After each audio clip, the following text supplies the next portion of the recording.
Bismillahirrahmanirrahim. Assalamualaikum warahmatullahi wabarakatuh. Halo semuanya, saya Putri Hafizah Nur Islamiyah dari kelas 3 IPA 4. Melalui video ini, saya akan memberikan penjelasan singkat mengenai desain molekul obat yang cocok dengan targetnya. Sebelum kita membahas mengenai desain molekul obatnya, mari kita ingat kembali mengenai druggable target. Apa itu druggable target? Druggable target merupakan molekul yang dapat dijadikan sebagai target kerja obat. Druggable target ini bisa berupa protein yang meliputi reseptor, enzim, protein transport, dapat juga berupa asam nukleat yang meliputi DNA dan RNA, kemudian dapat berupa organel sel yang terdiri dari ribosom, mitokondria, retikulum endoplasma, maupun organel-organel sel lainnya. Nah, karena protein merupakan makromolekul yang paling sering dijadikan sebagai target kerja obat, maka di video kali ini kita akan lebih fokus membahas mengenai protein sebagai target kerja obat, terutama reseptor dan enzim.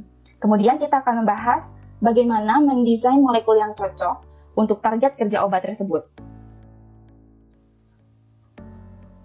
Nah, ini adalah konsep yang harus kita pahami bersama sebelum membahas molekul target dan molekul yang cocok untuk target kerja tersebut, bahwa obat itu tidak memiliki efek sendiri terhadap tubuh, tetapi obat hanya mampu mempercepat atau memperlambat reaksi yang pada dasarnya memang sudah ada di dalam tubuh kita.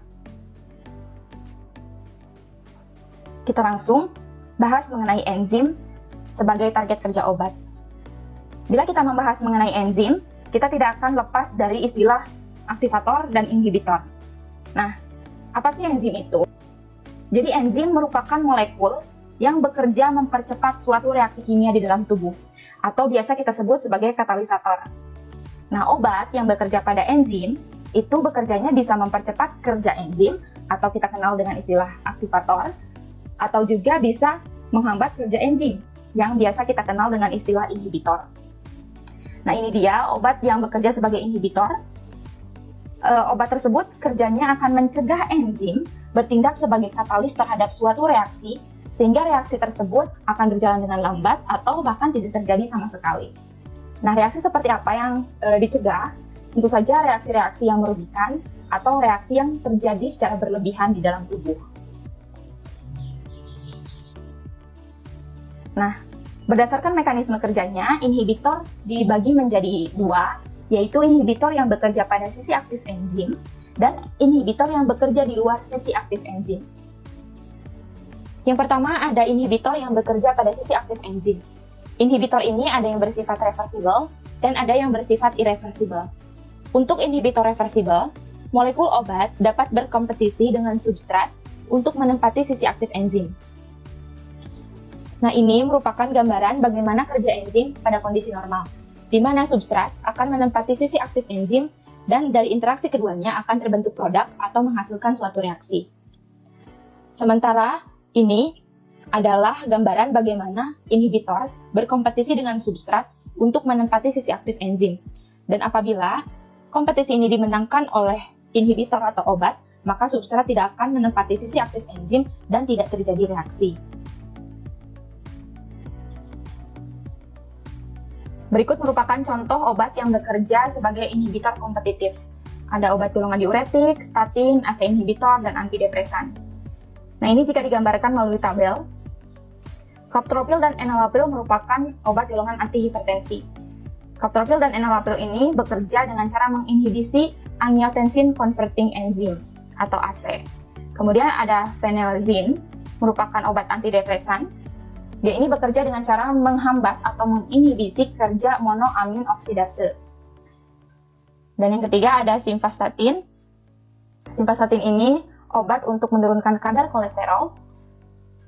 Bekerjanya dengan cara menghambat kerja dari enzim HMG CoA reduktase. Yang kedua ada inhibitor yang bekerja pada sisi aktif enzim tetapi sifatnya irreversible atau tidak dapat kembali atau permanen. Nah, mengapa sih kerjanya irreversible?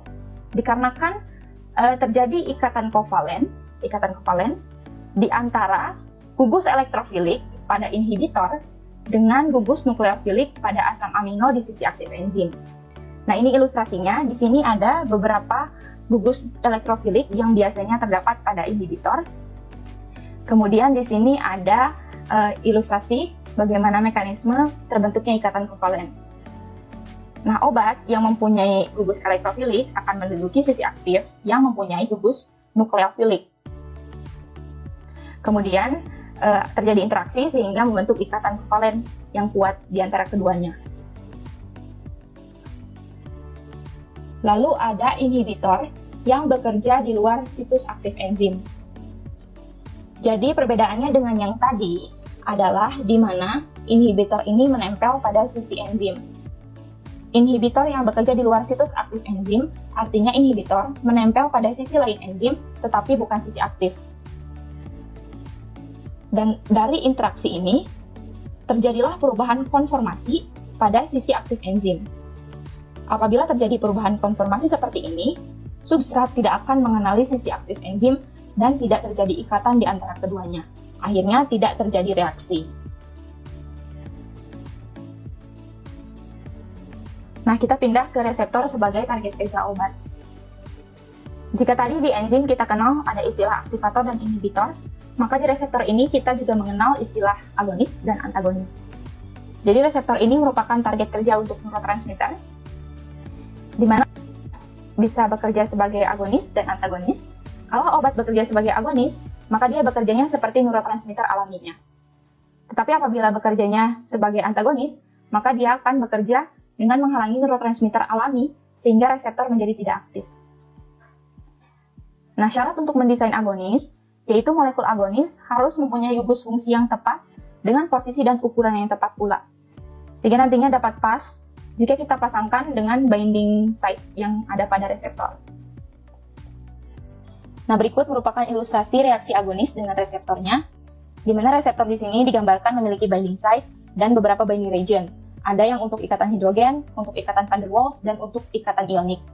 Nah, kita di sini akan mendesain bagaimana caranya agar agonis ini mampu berikatan dengan beberapa binding region pada reseptor dengan tepat. Nah, ini contoh ilustrasi reaksinya. Gugus OH pada binding region akan berinteraksi dengan gugus OH pada agonis sehingga membentuk ikatan hidrogen. Sementara itu, van der Waals binding region akan berinteraksi dengan benzil. Karena keduanya sama-sama bersifat hidrofobik, maka ikatan yang terbentuk adalah ikatan van der Waals. Kemudian ada ionic binding region yang mempunyai gugus COO- akan berinteraksi dengan gugus NH2Me+ pada agonis, sehingga terbentuklah ikatan ionik. Nah, akibat dari adanya ikatan-ikatan ini, maka akan terjadi perubahan bentuk dari reseptor dari yang tadinya rebah seperti ini menjadi lebih tegak. Dengan perubahan ini, maka reseptor ini siap diduduki oleh neurotransmitternya. Kemudian ada senyawa dengan struktur yang berbeda, namun memiliki pengikatan yang sama terhadap suatu reseptor. Maka senyawa-senyawa ini dikatakan potensial sebagai agonis. Nah, yang selanjutnya ada antagonis. Jadi antagonis ini bekerja dengan cara menghalangi interaksi dari neurotransmitter dengan reseptornya. Sama seperti inhibitor, antagonis ini ada yang bekerja pada sisi aktif, dan ada juga yang bekerja di luar sisi aktif dari reseptor. Nah, yang pertama, antagonis yang bekerja pada sisi aktif. Prinsipnya sama seperti prinsip ikatan di antara agonis dengan binding site, tetapi di sini tidak terjadi perubahan dari binding site dikarenakan strukturnya terlalu panjang dan tidak memungkinkan terjadinya perubahan bentuk. Akhirnya obat ini atau antagonis ini hanya akan menghalangi neurotransmitternya berikatan dengan binding site pada reseptor. Sehingga nantinya tidak menghasilkan efek atau tidak menghasilkan reaksi. Yang kedua ada antagonis yang bekerja di luar sisi aktif. Jika dilihat dari gambarnya, ini prinsipnya sama seperti kerja inhibitor pada di luar sisi aktif enzim. Diceritakan di sini ada obat atau antagonis, dia akan menempati lekukan lain di reseptor tetapi bukan binding site. Nah, akibat dari interaksi ini terjadi perubahan dari binding site. Dari yang tadinya terbuka menjadi lebih tertutup, sehingga akhirnya neurotransmitternya tidak dapat menempati binding site di reseptor dan tidak terjadi reaksi tentunya. Kemudian ada ilustrasi lain yaitu umbrella effect. Mengapa disebut umbrella effect? Dikarenakan antagonisnya ini tidak menyebabkan perubahan konformasi dari binding site, tetapi dia memblok binding site-nya seperti payung, seperti ini, sehingga nantinya neurotransmitternya tidak dapat berikatan dengan binding site, sehingga tidak terjadi reaksi.